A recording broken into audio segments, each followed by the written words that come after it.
Hello मेरे छोटे explorers, जंगल की कहानी सुनने के लिए तैयार हो। एक शेर और लोमड़ी की, जो हमेशा एक दूसरे को चकमा देने की कोशिश करते थे। बहुत पुरानी बात है। एक घने जंगल में एक ताकतवर शेर और एक चालाक लोमड़ी रहते थे।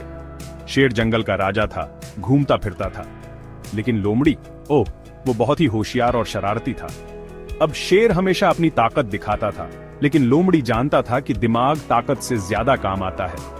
एक दिन शेर दहाड़ा, मैं सबसे ताकतवर हूं। लोमड़ी मुस्कुराया और बोला, लेकिन क्या तुम ये पहेली सुलझा सकते हो? उनकी आपस में थोड़ी सी राइवलरी चलती रहती थी, हमेशा एक दूसरे से आगे निकलने की कोशिश करते थे। कभी शेर अपनी दहाड़ से जीत जाता और कभी लोमड़ी अपनी चालाकी से। आखिर में उन्होंने सीखा कि ताकत और दिमाग दोनों जरूरी होते हैं। तो याद रखना बच्चों, हमेशा सबसे ताकतवर या सबसे होशियार होना जरूरी नहीं है, बल्कि दोनों के बीच बैलेंस बनाना जरूरी है। अगली बार तक क्यूरियस रहो और एक्सप्लोर करते रहो। हेलो बच्चों, कभी जंगल में कोई अजीब जानवर देखा है? चलो एक कहानी सुनाता हूँ। एक समय की बात है, एक घने जंगल में सभी जानवर खुशी खुशी रहते थे। शेर राजा था, हाथी सबसे ताकतवर, खरगोश सबसे तेज और बंदर सबसे चालाक। लेकिन एक दिन कुछ बहुत ही अजीब हुआ। जंगल में एक नया जानवर आया। वो शेर, भालू या हिरण जैसा नहीं था। इस जानवर की लंबी पूंछ, बड़े कान थे और वो ऐसे रंगों से ढका था जो तुमने कभी सोचे भी नहीं होंगे। सभी जानवर इस नए प्राणी को देखने के लिए इकट्ठा हो गए। शेर दहाड़ा, तू कौन है? अजीब जानवर ने जवाब दिया, मैं कई जानवरों का मिक्स हूँ और मेरा नाम फंजो है। जानवरों को बड़ी उत्सुकता हुई। बंदर ने पूछा, क्या तुम मेरी तरह पेड़ पर चढ़ सकते हो?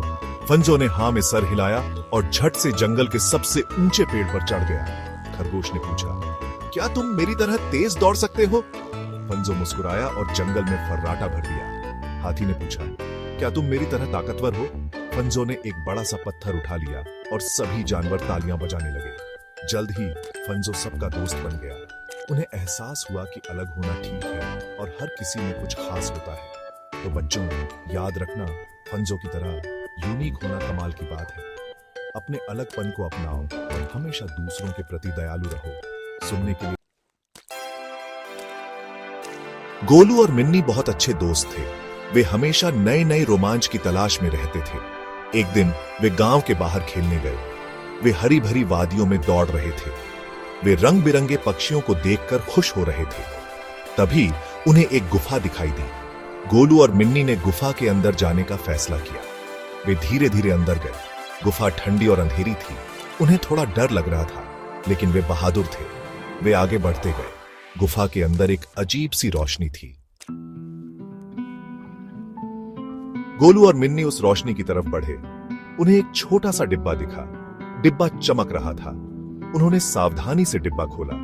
डिब्बे में एक बीज रखा था। यह बीज आम बीजों से अलग था। यह चमकदार और सुनहरा था। गोलू और मिन्नी समझ गए कि यह कोई साधारण बीज नहीं है, यह एक जादुई बीज है। वे बहुत खुश हुए। उन्होंने यह बीज अपने गांव ले जाने का फैसला किया। गोलू और मिन्नी गांव के सबसे बड़े मैदान में गए। उन्होंने वहां एक गड्ढा खोदा और उसमें बीज बो दिया। उन्होंने बीज को पानी दिया और उसकी देखभाल की। कुछ ही दिनों में उस बीज से एक छोटा सा पौधा निकला। पौधा तेजी से बढ़ने लगा। जल्द ही वह एक विशाल पेड़ में बदल गया। पेड़ पर हरे भरे पत्ते थे और सुंदर फूल खिले थे। उस जादुई पेड़ ने पूरे गांव को बदल दिया। पेड़ की वजह से हवा ताजा हो गई। सूखे कुएं फिर से पानी से भर गए। पेड़ पौधे हरे भरे हो गए। पक्षी वापस आ गए और पेड़ पर अपने घोंसले बनाने लगे। गांव वाले बहुत खुश थे। उन्होंने गोलू और मिन्नी को धन्यवाद दिया। सबने मिलकर पेड़ की देखभाल की।